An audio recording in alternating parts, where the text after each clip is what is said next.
আজ গন্ধাদি অধিবাস মাঙ্গলিক শ্রীপর্ব।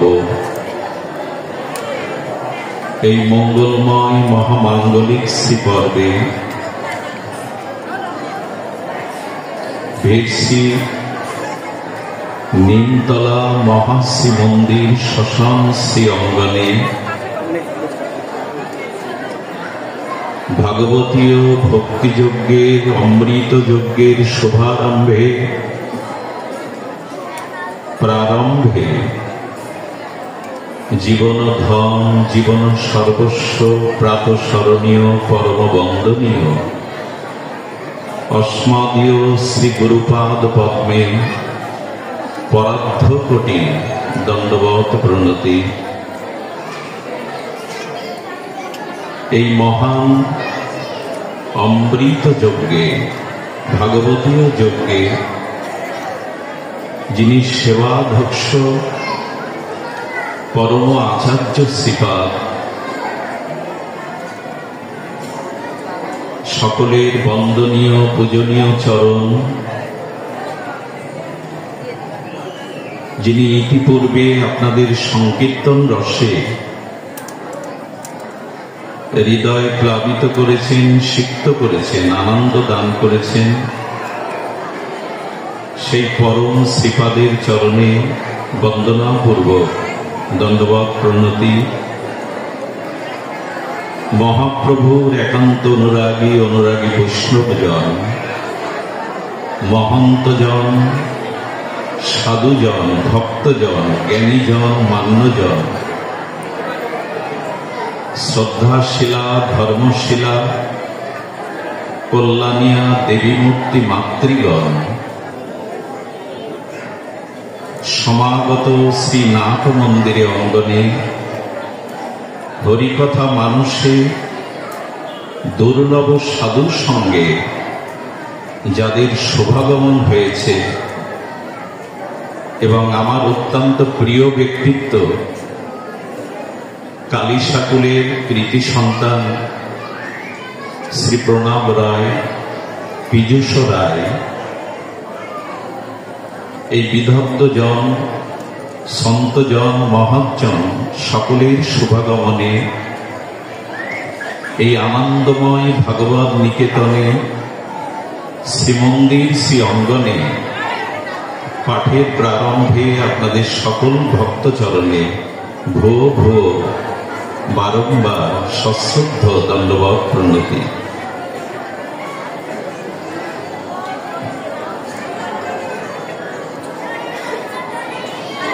আপনারা জানেন, ক্ষুধার সাথে খাদ্যের, রোগের সাথে ঔষধের একটি সম্বন্ধ আছে। যদি রোগ না থাকতো, ঔষধের প্রয়োজন থাকতো না। যদি জঠর অগ্নিতে ক্ষুধা না থাকতো, খাদ্যের প্রয়োজন বোধ করি কেউ করতেন না। ক্ষুধা নিবৃত্তি হয়, এজন্য খাদ্যের প্রয়োজন। রোগ নিরাময় হয়, এজন্য ঔষধের প্রয়োজন। খাদ্যের সাথে ক্ষুধার সম্বন্ধ স্বাভাবিক। ক্ষুধার্ত ব্যক্তি খাদ্য গ্রহণ করে জবরদস্তিতে নয়, কারো প্রেরণায় নয়। ক্ষুধার্ত ব্যক্তি খাদ্য গ্রহণ করে স্বাভাবিকভাবে, কাউকে উপদেশ আদেশ দিতে হয় না। ঔষধটা প্রয়োজন রোগ নিরাময়ের জন্য, এটি আমরা অনুভব করি। তদুপরি আচার্যপাদ বলছেন, শুধু জঠরের ক্ষুধা নয়,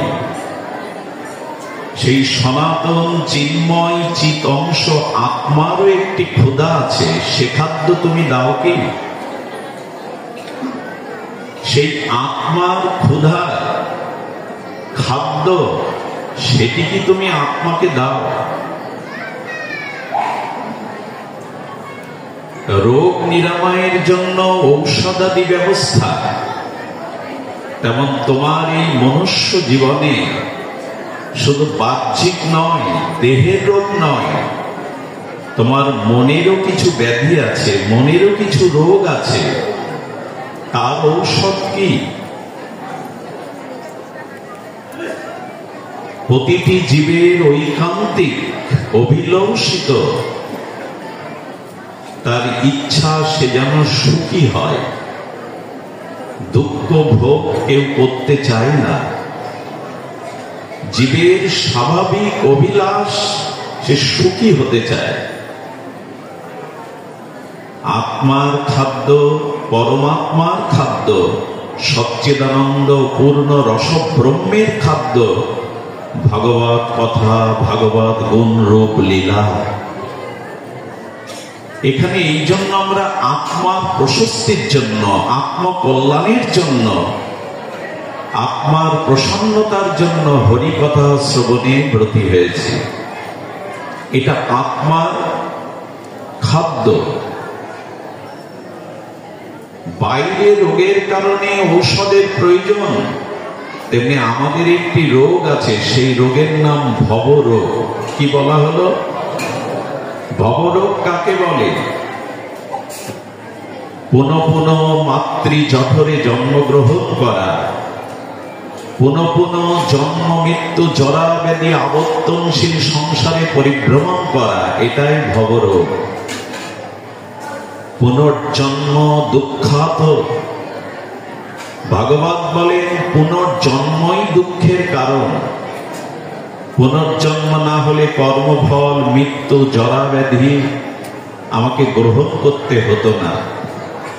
এই জন্য পুনঃ পুনঃ জন্ম মৃত্যু, পুনঃ পুনঃ এই চক্রে আবর্তন হওয়াই হলো ভবরোগ। আর এই ভবরোগের একমাত্র মহা ঔষধি ভগবত ভক্তি, ভগবানের দিব্য নাম রূপ লীলা কথা শ্রবণ। এটি ভবমহা রোগের একমাত্র ঔষধ। মানুষের অভিলষিত ইচ্ছা সুখ প্রাপ্ত হওয়া, সুখী হওয়া। কি করে সেই সুখ প্রাপ্ত হওয়া যায়? তবে সুখ বললে ভুল হলো। এই জগৎ শুধু সুখময় নয়, দুঃখময় বটে। দিবারাত্রি,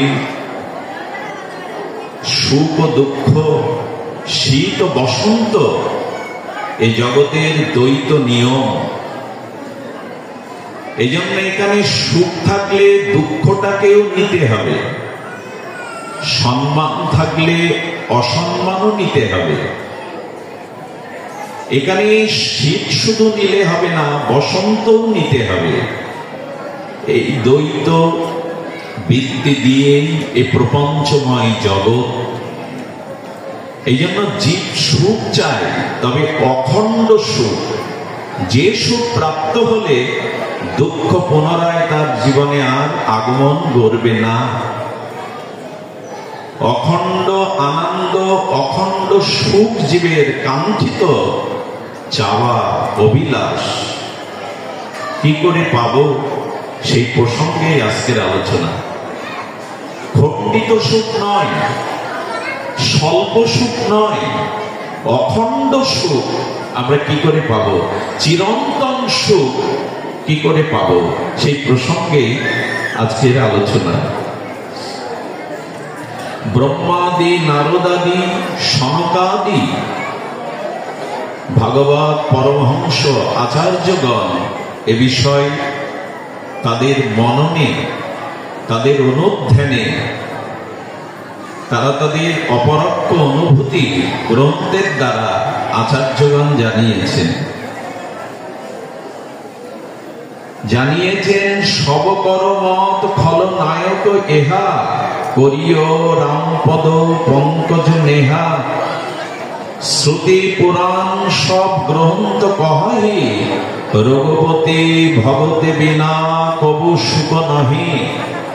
এটা রামচরিত মানুষে গোস্বামী তুলসীদাস এই আচার্য তার বিখ্যাত ভুবন বিদিত অসামান্য অনবদ্য গ্রন্থ রামচরিতমানসে বলছেন, ব্রহ্মাদি, শিবাদি, সুখদেবাদি, ব্যাসদেবাদি আদি মহাজনগণ, আচার্যগণ বলেছেন, শ্রী ভগবৎ চরণে বিশুদ্ধ ভক্তি ব্যতীত, শ্রী ভগবানের চরণে পূর্ণ শুদ্ধ নিষ্কাম প্রীতি ব্যতীত এই পৃথিবীতে অখণ্ড আনন্দ, অখণ্ড সুখ সে পেতেই পারে না। রসময় রসিকেন্দ্র মৌলি রসিক শেখর অখণ্ড পূর্ণ আনন্দময় ভগবৎ চরণে যতদিন প্রেম ভক্তি প্রীতি আমাদের সঞ্চারিত না হবে, সেই প্রীতি সমর্পিত না হবে, ব্রহ্মা বলেন, সনকাদি, সুখদেব বললেন সে ব্যক্তি সুখ পেতে পারে না। সরিদ সর্বভূতানাং জ্ঞাতমাং শান্তি বিশ্বতি। শ্রী গীতা বাক্যে অখণ্ড পরতত্ত্ব ভগবান কৃষ্ণ বললেন, আমি জীবের একমাত্র শরীর, জ্ঞাতামান, এটি তত্ত্বত যিনি জানেন তিনি জগতে শান্তি লাভ করেন। ভগবানকে জানা, ভগবৎ চরণে নিজের অনুরাগ প্রীতি সমর্পণ করাই, ভগবৎ চরণে ভক্তির উদয় হওয়াই হলো অখণ্ড পরমানন্দ সুখ পাওয়ার একমাত্র উপায়। ভিন্ন কোন উপায় জগতে মহাজন বলে যায়নি। বঙ্গজননীর বঙ্গ ভাষায় কলির ব্যাস অবতার ছিল বৃন্দাবন দাস ঠাকুর তার অমর গ্রন্থে শ্রী চৈতন্য ভাগবতে বললেন, কৃষ্ণ বিনা সুখ দিতে নাহি অন্যজন, থাকিলেও বিদ্যা কোটি উচ্চ কুলে জনম। জংলব্ধা চাপরং লভাং মন্নাতে নাধিকং তত, যস্মিন স্থিত ন দুঃখেন গুরুণাল্লপি বিলাসতে। যা প্রাপ্ত হলে আর কিছু পাওয়ার অপেক্ষা থাকে না, যা লাভ করলে অন্য লাভের প্রয়োজন হয় না, যাকে জানলে আর জানার অবশিষ্ট থাকে না, সেই ভগবৎ চরণেই ভক্তি হলো অখণ্ড আনন্দ পরমানন্দ সুখ। বিদ্যা কুল এর দ্বারা সুখী হলে যারা বিদ্বান, যারা ধনী, তারা জগতে সুখী হতো। কৃষ্ণ বিনা সুখ দিতে নাহি অন্যজন, থাকিলেও বিদ্যা কোটি উচ্চ কুলে জনম। যতই উচ্চ কুলে জন্ম নেই, যতই কোটিপতি হই, ধনাঢ্য হই, যতই বিদ্যার পারঙ্গম, বিদ্যার বৈদুষ্য প্রাপ্ত হোক, ভগবৎ ভক্তি বিনা সে সুখী হতে পারে না। এই জন্য গোস্বামী বললেন, রঘুপতি ভগত বিনা সুখ নাহি, ভগবৎ চরণে ভক্তি বিনা সুখ নাই। কিছু দৃষ্টান্ত দিয়েছেন। কমট পিট যাহাই বড়ু পারা, বন্ধা সুত বড় কাহিয় মারা, ফুলহি নভ বড়ু বহুবিধ ভোলা, জীবনা লহ সুখ হরি প্রতিকূলা। আহা, কি মর্মার্থ, কি সংবেদনশীল অনুভূতির ভাষা। গোস্বামী বললেন, কুর্ম কচ্ছপের পিঠে কখনো চুল গজায়, যদি কচ্ছপের পিঠে, কুর্মের পিঠে কখনো চুলও গজায়, আর যদি বন্ধা নারীও কখনো সন্তান জন্মদান করে, যদি আকাশে কখনো ফুল ফোটে, আকাশ কুসুম ফুল ফোটে, ঘটনাক্রমে ঘটতে পারে, কিন্তু ভক্তি বিনা, গোবিন্দ চরণ বিনা কেউ সুখ পেতে পারে না, নিশ্চয় হি ভাবে বলেছেন। যদি কখনো অঘটন ঘটে, আকাশে ফুল ফোটে, আকাশ কুসুম হয় না, বন্ধা নারীও যদি কখনো মা হয়, হতে পারে সম্ভব। কচ্ছপের পিঠে, কূর্ম পিঠ দেশে যদি চুল গজায়, অসম্ভব নয়। কিন্তু ভগবত চরণে ভক্তি বিনা কেউ সুখ পেতে পারে না, এটা নিশ্চিত, এটা সম্ভব নয়। তৃষা যাও গরু মৃগ জল পানা, আহা কি দৃষ্টান্ত! মৃগ, হরিণী বা হরিণ, আর জলতৃষ্ণায় পিপাসায় উৎকণ্ঠিত হয়ে যদি মরুর বুকে চলে যায়, সূর্যের কিরণমালায় মরু বা মরুর বুকে দূর থেকে দেখলে মনে হয় বাতাস আর বালুর তরঙ্গে মনে হয় যেন জলের তরঙ্গ ফেলছে, এমনটা মাঝে মাঝে মনে হয়। মরুর বুকে বায়ু বেগে মাঝে মাঝে মনে হয় যেন জলের তরঙ্গ হচ্ছে। এ অনুভূতি অনেকের হয়েছে মরুভূমিতে গেলে। বালি বা মরুময় দূর থেকে দেখবেন যেন একটা জলের তরঙ্গ বইছে। ওটি শীতল সরোবরের জল মনে করে পিপাসার্ত হরিণী যদি ওই জল পান করতে ছুটে যায়, তৃষ্ণা মিটবে কি, জল পাবে কি? ওই তৃষ্ণায় যেতে যেতে একদিন তার মৃত্যু হবে। তৃষা যাই বড় মৃগ জল পানা, বড় যাহি শশীচ বিছানা। মরীচিকায় জল পাওয়া যায় না, তেমন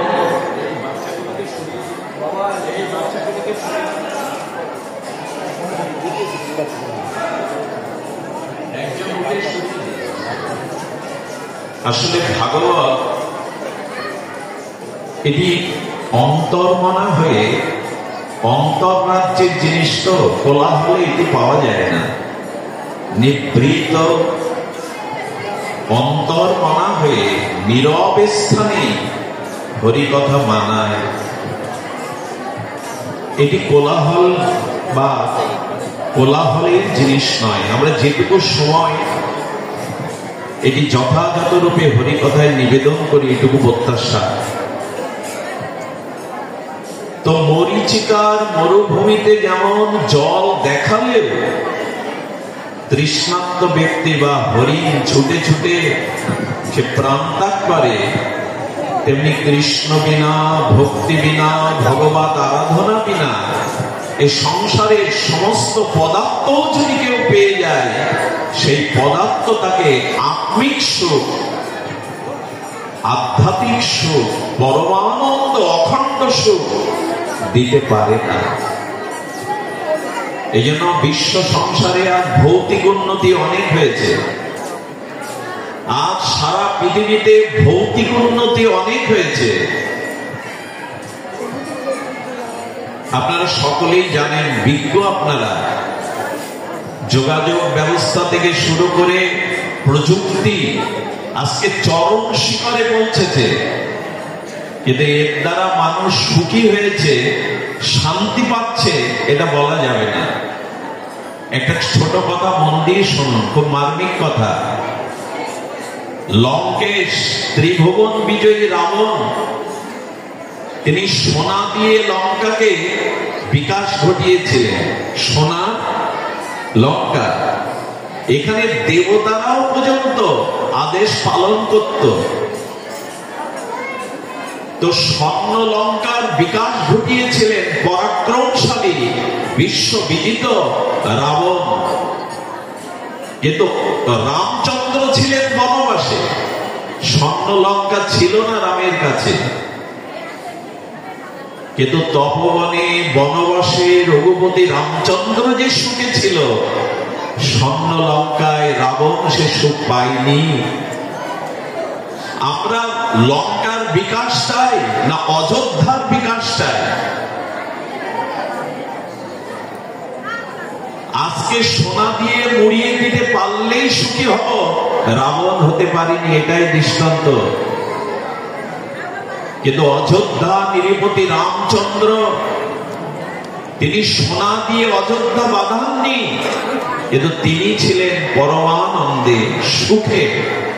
এই জন্য ভৌতিক বিকাশ যতই উন্নতি আসুক, ভগবত চরণে ভক্তি বিনা, আত্মকল্যাণ বিনা,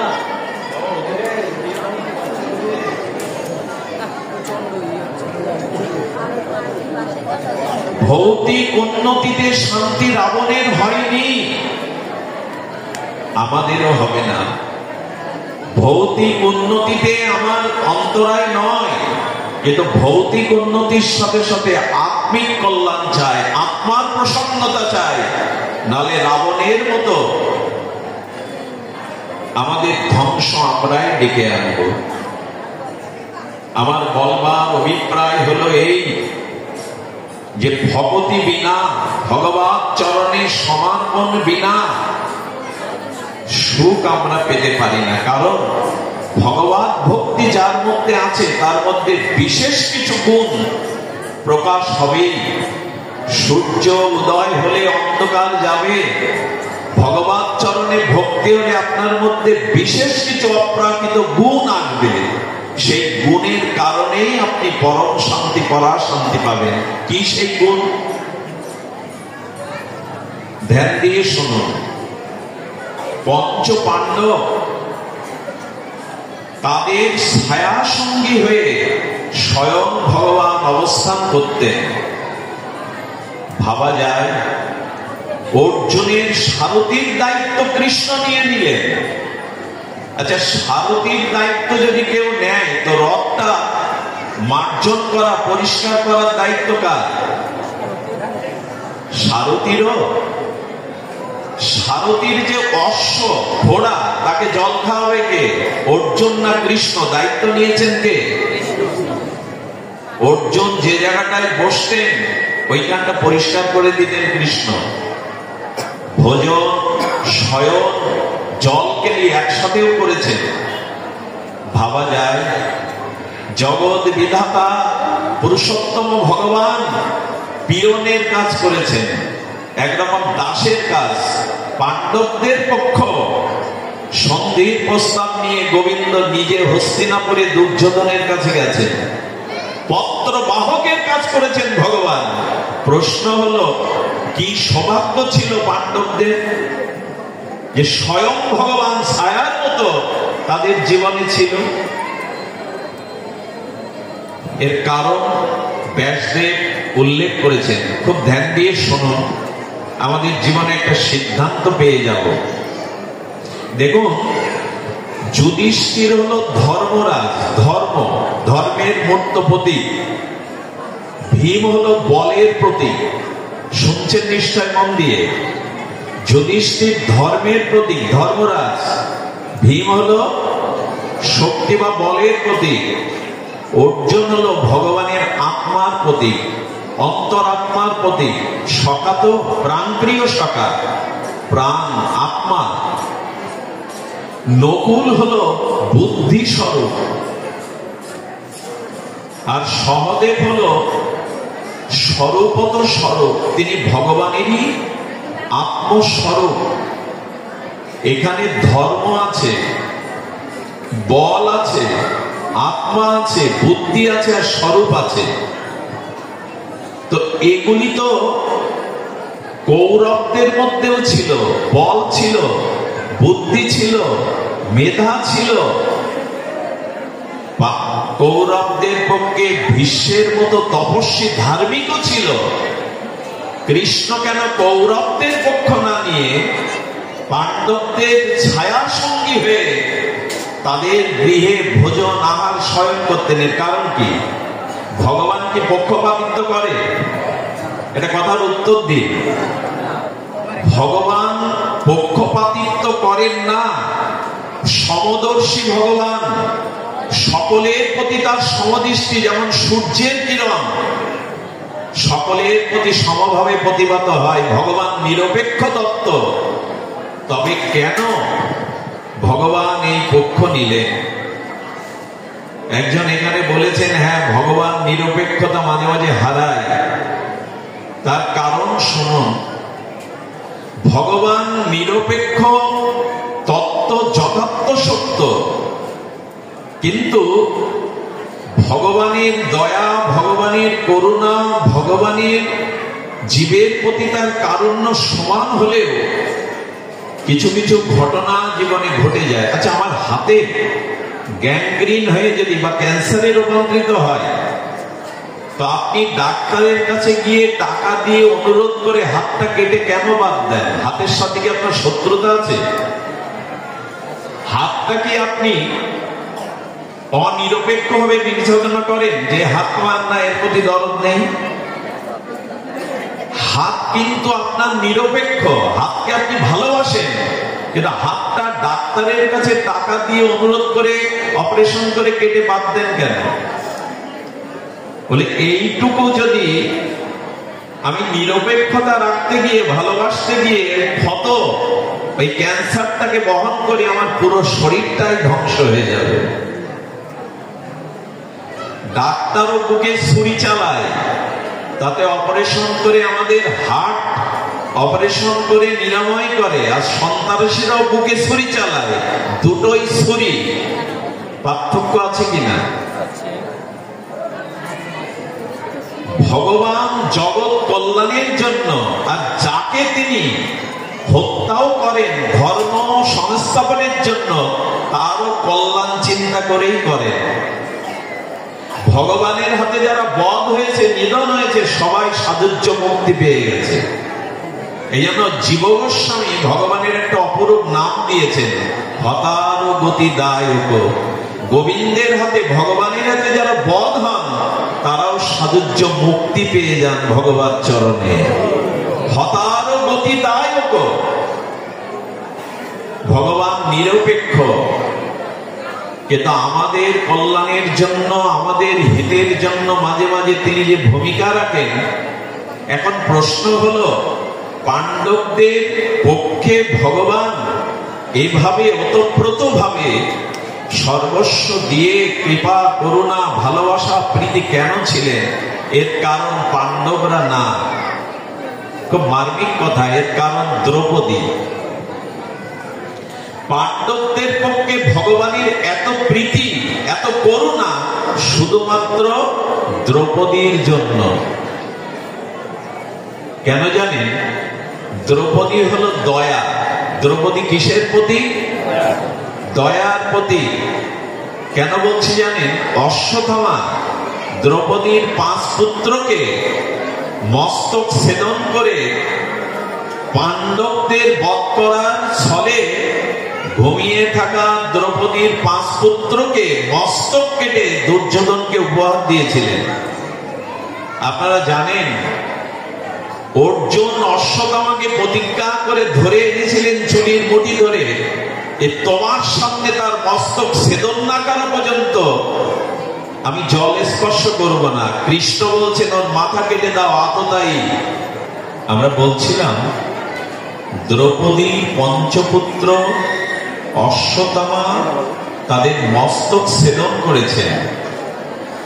অর্জুন প্রতিজ্ঞাবদ্ধ অশ্বত্থামার মস্তক ছেদন করবেন, আততায়ীকে হত্যা করবেন। দ্রৌপদী হাত জোড় করে বলছেন, সন্তান হারা বেদনা আমি উপলব্ধ করে সেই বিরহ অশ্রু আমার বুক ভেসে যাচ্ছে। আমি চাই না আমার মতো কোনো মায়ের কোল খালি হোক, সেই মায়ের চোখেও জল আসুক। তোমার 5 পুত্র যে হত্যা করেছে, প্রতিশোধ নেবে না পাঞ্চালী? কৃষ্ণ বলছেন, আততায়ীকে বধ করা অধর্ম নয়। বলেন, শাস্ত্রের বিচার শাস্ত্রে থাকুক। আমার হৃদয় বলছে, গুরু দ্রোণাচার্যের পুত্র উনি, গুরু পুত্র ব্রাহ্মণ। দ্বিতীয়ত, আমার কোল খালি হয়ে সন্তান হারানোর বিরহ বেদনার অশ্রু আর কোন মায়ের কোল খালি হোক আমি চাই না। কৃষ্ণের চোখে জল এসে গেল। দ্রৌপদী, এত দয়া তোমার, এত করুণা তোমার। এই দয়ার কারণে কৃষ্ণ পঞ্চ পাণ্ডবদের প্রতি তার এত স্নেহ, এত জয় শ্রীরাধে। এখন লক্ষ্য করবে শ্রীকৃষ্ণের অঙ্গুলি কেটে গেছে। ধ্যান দিয়ে শুনুন। পটরানী, মহারানী, রুক্মিণী, সত্যভামা, জাম্ববতী দাসীদের বলছে কাপড়ের টুকরো আনো। যাদবের অঙ্গুলি কেটে গেছে। দ্রৌপদী সামনে দাঁড়িয়েছিল, রেশমির কাপড়টা ছিঁড়ে ফেললেন, সঙ্গে সঙ্গে কৃষ্ণের হাতে ব্যান্ডেজ করে দিলেন। কৃষ্ণ বলছেন, দ্রৌপদী, রানী যারা তারা কাপড় খুঁজতে দাসীদের আদেশ দিল, তুমি নতুন কাপড় ছিঁড়ে ফেললে। সজল নয়নে কৃষ্ণা যজ্ঞসেনী দ্রৌপদী বলছেন, হে ঘনশ্যাম, আমার দেহের চামড়া খুলে যদি তোমার চরণে পাদুকা করে দিতে পারতাম, তবু আমার শান্তি হতো না। কৃষ্ণ বলল, যদি কখনো বস্ত্রের প্রয়োজন হতে হয়, আমি তোমার জন্য বস্ত্র রূপ ধারণ করব। আমি তোমার জন্য বস্ত্র রূপ ধারণ করব। এক ঋষি স্তব করছেন গঙ্গায়, তো নদীর প্রবল স্রোতে ঋষির বসনের কাপড় স্রোতে ভেসে গেছে। দ্রৌপদী জল আনতে গিয়েছিল, দেখছেন ঋষি লজ্জিত হয়ে জল থেকে উঠতে পারছেন না, নিজের অর্ধেক কাপড় ছেড়ে ভাসিয়ে দিল। একটা কথা আজকে হৃদয়ে নিয়ে যান, যুধিষ্ঠির ধর্মরাজ, আপনার জীবনে ধর্ম আছে, কিন্তু দ্রৌপদীর দয়া যদি না থাকে, আপনি ধার্মিক নন। দয়া বর্জিত ধার্মিক, ধার্মিক নয়। ধর্মের বিশেষ গুণ হলো তার মধ্যে দয়া থাকতে হবে। আচ্ছা, অর্জুন নাই, ভীম হলো বল। আপনার জীবনে যদি অর্থ বল, জনবল, শারীরিক বলও থাকে, আর আপনি যদি দয়াবান না হন, আপনি বলবান হয়েও শান্তি পাবেন না, ভগবান কৃপা পাবেন না। অর্জুন গোবিন্দের আত্মা, কিন্তু আপনার আত্মায়, জীবাত্মায় যদি দয়া না থাকে, আপনি ধার্মিক নন, আপনি ভগবানের কৃপা পাত্র নন। আপনার বুদ্ধি থাকতে পারে, সেই বুদ্ধিতে যদি দয়া না থাকে, করুণা না থাকে, ওই বুদ্ধি আপনার ধ্বংস বুদ্ধি, আত্মকেন্দ্রিক বুদ্ধি এনে দেবে। যেটা কৌরবদের হলো, ওদের বল ছিল না, ওদের পক্ষে ভীষ্ম ছিল না, সবই ছিল, কিন্তু পাণ্ডবদের দয়ারূপী দ্রৌপদী ছিল, কৌরবদের দ্রৌপদী ছিল না। এই জন্য কৌরবদের পতন হলো, ওদের দয়া ছিল না। আজ আমরা দয়া শূন্য, জীবের প্রতি করুণা শূন্য। আমরা আজ আত্মকেন্দ্রিক। আমি বাঁচলে, আমি সুখী হলে হলো, অপরের সুখ, অপরের করুণা, অপরের শান্তি যার জীবন দ্বারা আসে না, তিনি কখনো ধার্মিক হতে পারেন না। তিনি বলবান হতে পারেন, বুদ্ধিমান হতে পারেন, ভগবানের স্বরূপ হতে পারেন। দয়া ব্যতীত, করুণা ব্যতীত কারো শান্তি আসতে পারে না। এই জন্য নিবেদন করব, মনুষ্য জন্মটা শুধু নিজের ভাববার জন্য নয়, আত্মকেন্দ্রিকতার এই জন্ম নয়। এই মনুষ্য জন্মটা নিজে সামর্থ্যবান, নিজে হৃদয়বান হয়ে অপরের প্রতি দয়া ভাব থাকতে হবে। এই জন্য দ্রৌপদীর কারণে পঞ্চপাণ্ডবদের প্রতি ভগবানের এত করুণা। আমি সময় নেব না, তো যেটা শুরু করেছিলাম আমরা, আচ্ছা, জল মন্থন করে কখনো মাখন পাবেন? বালি মাড়াই করে তেল পাওয়া যাবে? কথাগুলো আমার না, গোস্বামী ভাবে। বলে বালি মাড়াই করলে যেমন তার থেকে তেল পাবে না, তিল বা সরিষা মাড়াই করতে হবে। দুধ মন্থন করে, ঘোল মন্থন করে মাখন পাওয়া যাবে। জল সারা জীবন মন্থন করলে মাখন, তেমনি বিনা হরি ভজন মানুষের জীবনেও শান্তি আসতে পারে না। ভগবান ভজন ব্যতীত কারো জীবনে শান্তি আসতে পারে না। দেখুন ভগবান কি করতে পারেন। মশক হে করহ বৃঞ্চি প্রভু অজহি মশক হীন কি অদ্ভুত মহিমা ব্যক্ত করেছেন। ভগবান চাইলে ব্রহ্মাকে মশাই তৈরি করতে পারেন, মশা। ভগবান সর্বশক্তিমান চাইলে ব্রহ্মাকে মশা তৈরি করে দিতে পারেন বিন্দু আকারে। ভগবান চাইলে পদের ফকিরকে সম্রাট করে দিতে পারেন। এই জন্য ভগবানেরই এই করুণা, এই কৃপা, এই শক্তি আছে। আমার নিবেদন, আসুন ভগবান চরণে আমরা সমর্পিত হই। তবে এটা মুখে বললে, এভাবে পাঠ শুনলেও হবে না। ভগবান চরণে শরণাগতির উপায় হলো প্রথমে চিত্ত নির্মল করা। আর এই নির্মল চিত্ত দিয়ে সাধু সঙ্গের দ্বারা ভগবানের নাম রূপ লীলা কথা নিত্য নিরন্তর শ্রবণ করতে করতেই ভগবান চরণে রতি, মতি, আসক্তি, প্রীতি এগুলো বজায় হবে। আমি বারবার একটা দৃষ্টান্ত দেই, যে কাপড়টা ময়লা ওখানে ডিটারজেন্ট আর সাবান দিয়ে ঘষুন, কিন্তু জল প্রয়োগ করবেন না। ময়লা যাবে কি? পরিষ্কার হবে কি? সাবান বা ডিটারজেন্টে বস্ত্রের ময়লা পরিষ্কার হয়, কিন্তু জলের ব্যবহার চাই। জল না দিলে হবে কি? তেমন যার জীবনে জলরূপ সাধু সঙ্গ নেই, যার জীবনে সাবান রূপ হরিকথা, হরি নাম নেই, তার ভগবত চরণে রতি হতে পারে না। এজন্য সাধু সঙ্গে হরিকথা এই জীবনে একমাত্র পাওয়া। একটু ব্রজ কথা বলে আজকের পাঠ বিশ্রাম রাখি। সেটি হলো কৃষ্ণহারা বিরহিণী গোপীগণ শ্রীরাম বৃন্দাবনে বিরহ কাতর হয়ে মাথুর বিরহে তারা গোবিন্দকে অন্বেষণ করছেন।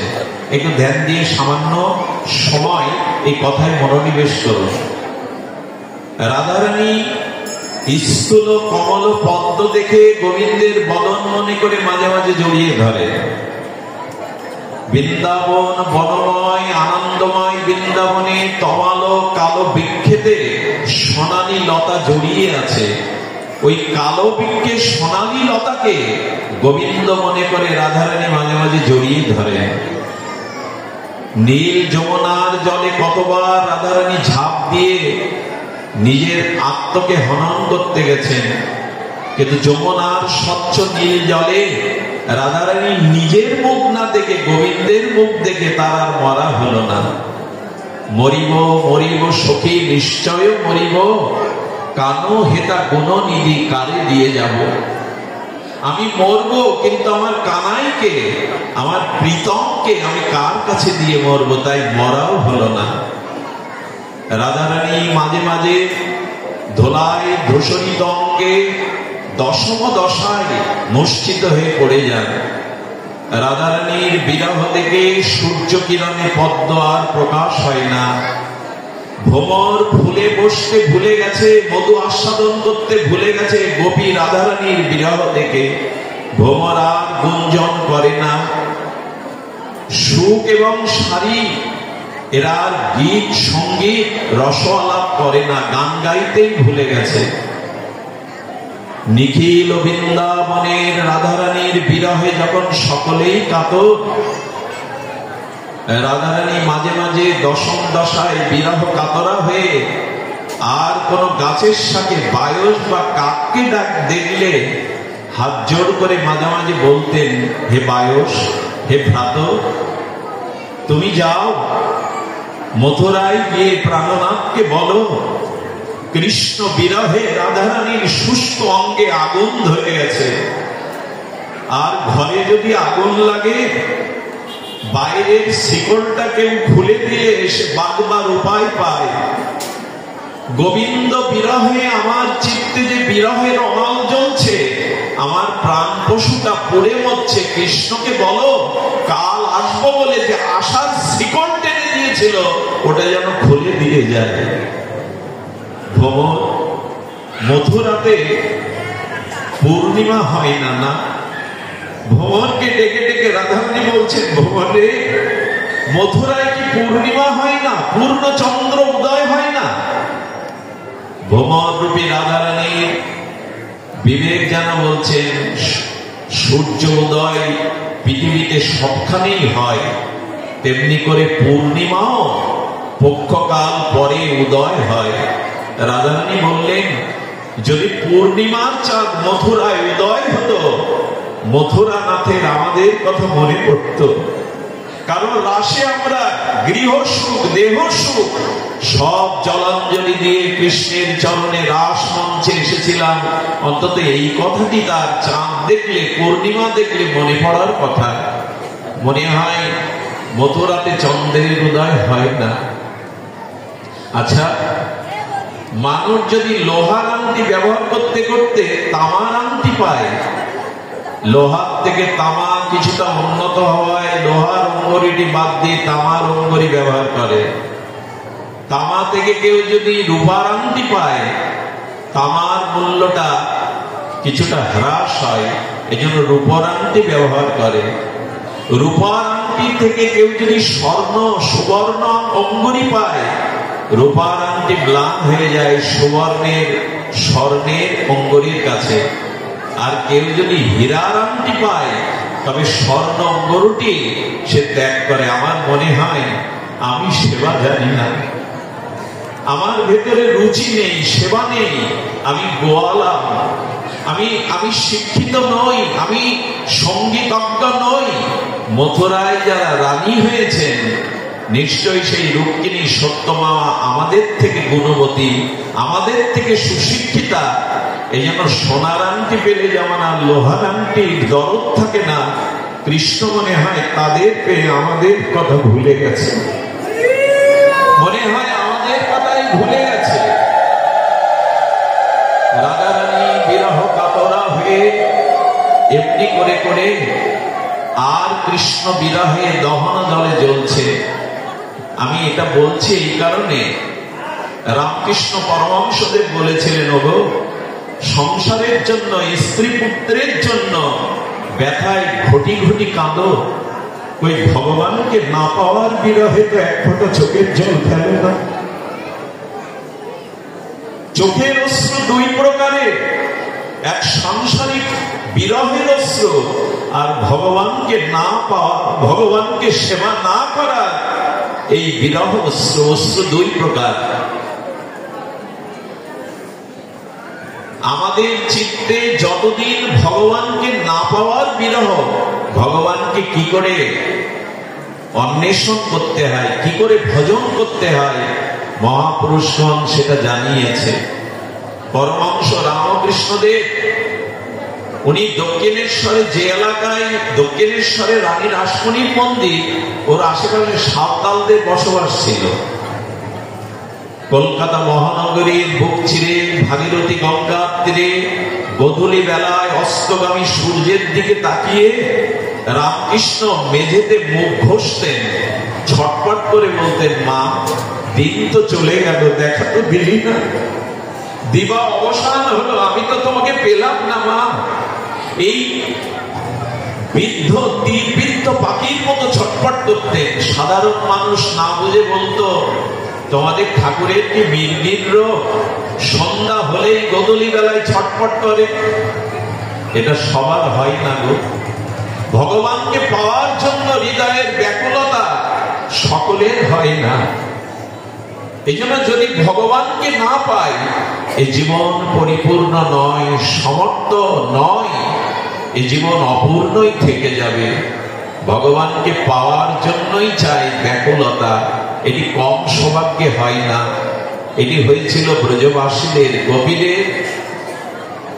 আর গোপীদের ভালোবাসা শুধু গোপীদের মাত্রে সীমাবদ্ধ না। গাভীগুলো মথুরার পানে তাকিয়ে হাম্বা হাম্বা রবে তারা, তাদের বেদনা জানাতো।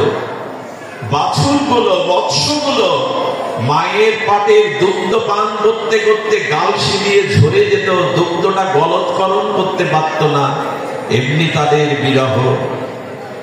বৃন্দাবন নীরব নিস্তব্ধ হয়ে যেন কৃষ্ণের জন্য বিরহ কাতর। বৃক্ষ, যমুনা, গোপীগণ। যশোদা বলছেন নন্দ বাবাকে, আমার কানাইকে নিয়ে এসো।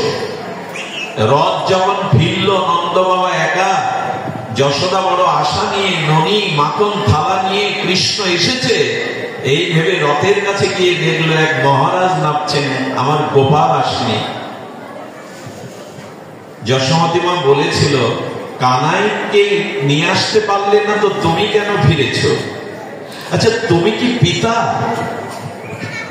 কৃষ্ণ কি তোমার সন্তান? বলে এই প্রশ্ন তুলছ কেন? বলো, রাম বনে গেলে দশরথ রাম রাম রাম রাম 6 বার উচ্চারণ করে প্রাণ ত্যাগ করলো, আর কৃষ্ণ চলে গেল, তুমি প্রাণ নিয়ে ফিরেছ, তুমি মরতে পারোনি। দশরথ তো রামের পিতা, রামের শোকে সে দেহ ত্যাগ করলো, তুমি বেঁচে আছো কেন? একথা বলতে পারে যশোদা স্বামীকে? নন্দ বাবার উত্তরটাও বড় মারবে। নন্দ বাবা বললেন, যশোদে, আমার কৃষ্ণ যদি ফিরে আসে আর এসে যদি বাবা বাবা বলে ডাকে, সেদিন যদি আমার বুকে মাথা না রাখতে পারে, আমি ডাকে সাড়া না দিতে পারি, আমার কানাইয়ের বড় কষ্ট হবে, ব্যথা হবে। তাই মৃত্যুকে এড়িয়ে জীবনটাকে ধরে রেখেছি, কবে কানাই এসে বাবা বলে ডাকবে। আমি চলে গেলে কানাই ব্রজে ফিরলে কষ্ট পাবে। এই হলো প্রীতি। নিজের সুখের চিন্তা এরা করে না। যশোদা মা চোখে দেখে না, চোখ অন্ধ সেজেই বসে আছে, কানাইকে না দেখলেন চোখে। আচ্ছা, মাঝে মাঝে বলতেন, মহারাজ আমার ডান স্কন্ধ লাফাচ্ছে, ডান চক্ষু লাফাচ্ছে, মনে হয় শুভ দিন, আমার গোপাল বুঝি আজ আমার কাছে ফিরবে। নন্দ বাবা অন্তরে কাঁদতেন, বাইরে কাঁদতে পারতেন না। যশোদা চোখ লাফালে, হাতের স্কন্ধ কাঁপলেই যদি কানাই ফিরে আসতো, ওটা আমারও মাঝে মাঝে লাফায়, কানাই আসবে না, সহসা আসবে না। সকাগণ গোষ্ঠে গিয়ে দেখে মুরলীর ধারী নেই, বংশীধারী নেই। মথুরার দিকে কোন রথ আসতে দেখলে ওরা আনন্দে, একদিন রথ আসছে, মনে করছেন অক্কুরের রথ, আজ বুঝি কানাইকে ফেরত দিতে অক্কুর মহারাজ আসতেন। দূরে ছুটে গিয়ে কি করলো জানেন? মধুমঙ্গল, তমসুকা, মমসুকা, সুবল সখারা বলছেন, কানাই আমাদের কাল আসবো বলে চলে গেছে, কানাই রথ থেকে নামবে, আমরা কানাইয়ের মুখপানে চাইবো না, অন্যদিকে অভিমান করে ফিরে থাকবো। কানাই এসে আমাদের মান ভাঙালে তবে ওর দিকে চাইবো, কথা বলবো।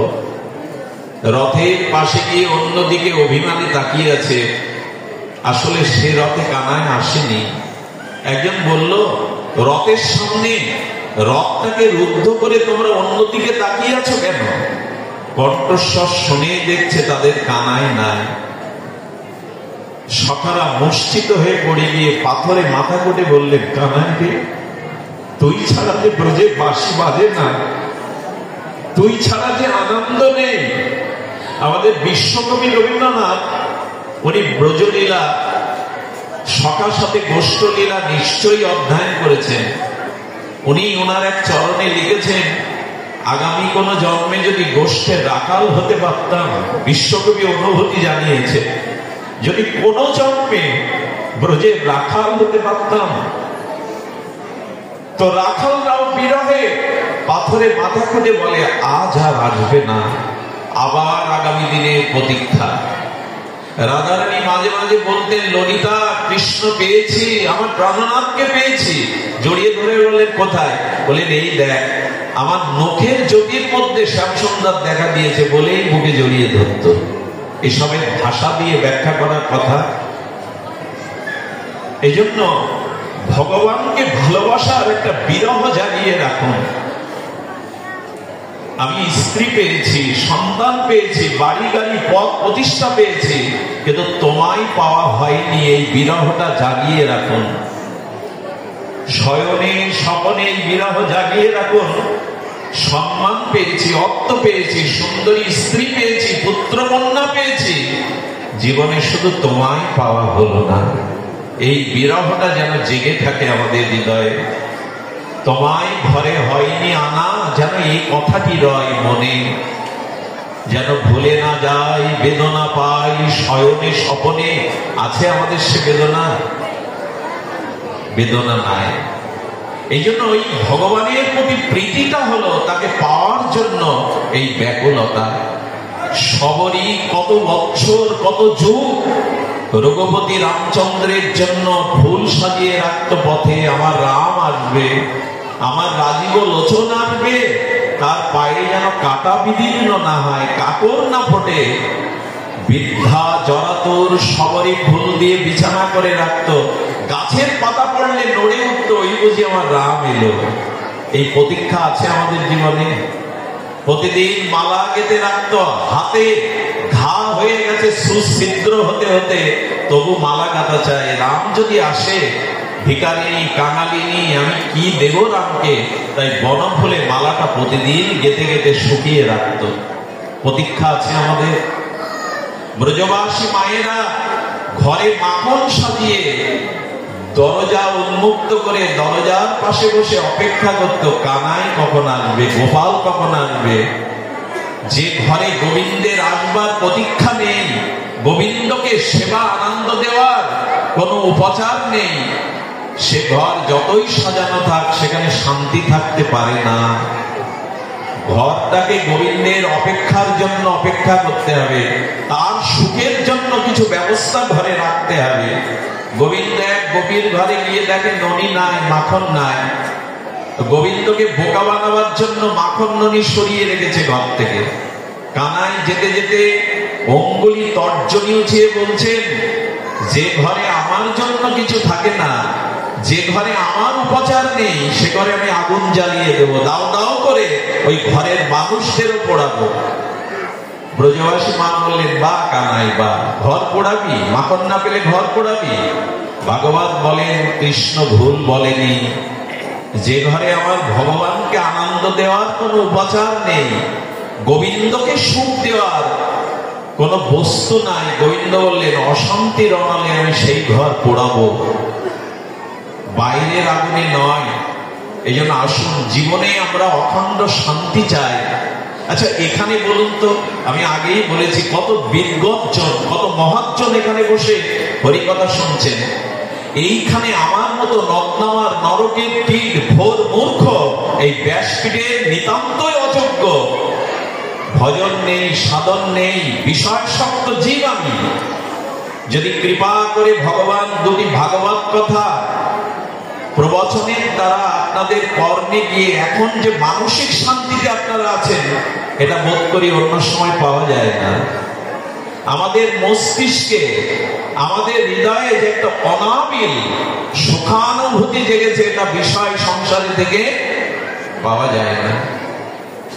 এখানে দেখবেন কারো মনে কোনো বিকার আসছে না, চিত্ত মাঝে একটা অনাবিল প্রশস্তি, প্রসন্নতা আত্মায় কাজ করছে। শুরু করেছিলাম, ক্ষুধার্ত ব্যক্তিকে উপাদেয় খাদ্য দিলে যেমন তার তুষ্টি আসে, পুষ্টি আছে, আনন্দ আসে, তেমনি আত্মাকে ভগবানের নাম রূপ লীলা কথা খাদ্য দিলে আত্মারও তুষ্টি হয়, পুষ্টি হয়, প্রসন্নতা আসে হৃদয়ে।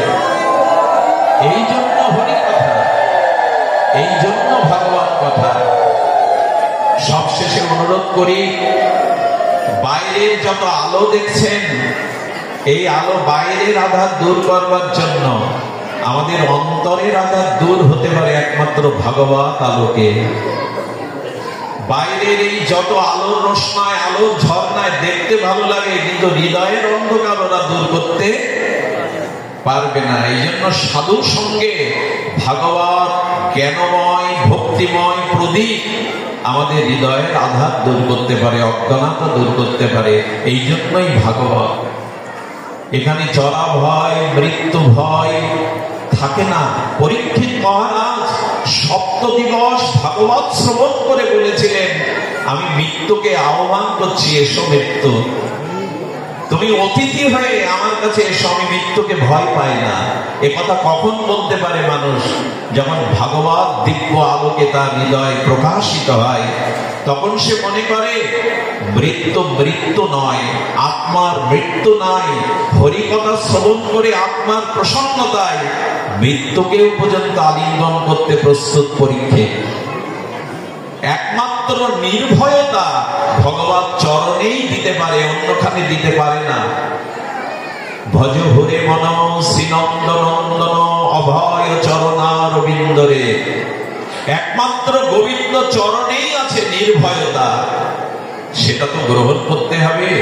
মুখে মুখে নয়। সময় চলে যাচ্ছে, মনুষ্য জন্ম হারিয়ে পড়লে আবার পাবো এরকম কোনো ভরসা আশা নাই। যেটুকু সময় আছে আসুন কাজে লাগায়। সংসার অনেক হয়েছে, হাসি খেলা অনেক হয়েছে, ঘর গোছানো অনেক হয়েছে, প্রিয়জনের মুখ অনেকবার দেখেছি, আত্মীয় কুটুম্বকে নিয়ে সুখে থাকতে চেয়েছি, কিন্তু হৃদয়ের শূন্যতা ঘোচেনি, হৃদয়ের শান্তি আসেনি। অপেক্ষা শুধু ভগবানের কাছে প্রীতি, ভগবানের চরণে সমর্পিত, তাতেই আসবে জীবনের আনন্দ, তাতেই আসবে জীবনের পরম প্রাপ্তি। বিনিশ্চিন্তং বদামিতে অন্যতা বাসংসিমে, এই কথাই বললেন। হরির অনুপম চরিত্র যদি শ্রবণ করা যায় তবেই ভগবত চরণে প্রীতি আসবে, ভালোবাসা আসবে। অনুরোধ করি ভগবানের কথা শুনুন, হরির কথা শ্রবণ করুন, শুদ্ধ ভক্ত সঙ্গ করুন, এর মধ্যে দিয়েই সঞ্চারিত হবে ভগবত চরণে প্রীতি আকুতি। ছোট্ট একটা অনুরোধ করি, আমাদের মহাদেব বাবু এই ভেরসে নিমতলা মহাশ্মশান বা গোবিন্দ মন্দির যেটুকু আপনাদের পূর্ণ সহযোগিতায়, আপনাদের অনুকম্পায়, সকলের প্রচেষ্টায় এই প্রতিষ্ঠান নির্মাণ করে বহুবিধ বৈদিক সনাতন অনুষ্ঠানমালা সাজান, আজকের দিনে আজকের প্রেক্ষাপটে দায়িত্বটা শুধু তার কাঁধে দিবেন না, আমাদের যার যেটুকু সামর্থ্য আছে তার প্রতি প্রসন্ন দৃষ্টি দিয়ে দায়িত্বটা বন্টন করে নেওয়াই বর্তমান সময়ে আমাদের কর্তব্য। আশীর্বাদ করবেন, আন্তরিকভাবে প্রার্থনা করবেন যাতে এই যজ্ঞ সম্পূর্ণ এবং এই যজ্ঞ সুসম্পন্ন হয়। আপনাদের কাছে এইটুকু জানিয়ে একটা অনুরোধ করার আছে। আমি আমাদের প্রণব বাবুকে একটু আহ্বান করছি, উনি 2 মিনিট ভাগবত পুষ্পাঞ্জলি যদি কৃপা করে দিতেন।